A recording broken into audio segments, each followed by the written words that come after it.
तो दोस्तों हमारे व्यूअर ने कहा है कि उनके नाम को लिखें उर्दू में। उनका नाम है, उन्होंने इंग्लिश में लिखा है बिनीता। वैसे विनीता होता है, लेकिन जो कहा है वो तो करना पड़ेगा। तो बिनीता लिखेंगे ब से, ना कि व से। बे नून ये और फिर ते और अलिफ। बे नून ये बिनी ते अलिफ ता, बिनीता। यानी ये 2 नुक्ते हैं गाइस, ठीक है। तो यही नाम अगर जैसे उन्होंने लिखा है वैसा लिख रहा हूँ, बिनीता, ठीक है।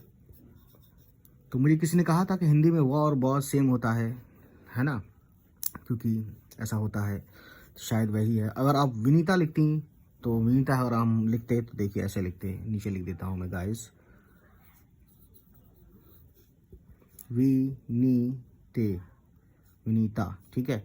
ये विनीता है, जिसका नाम विनीता हो उसके लिए है ये।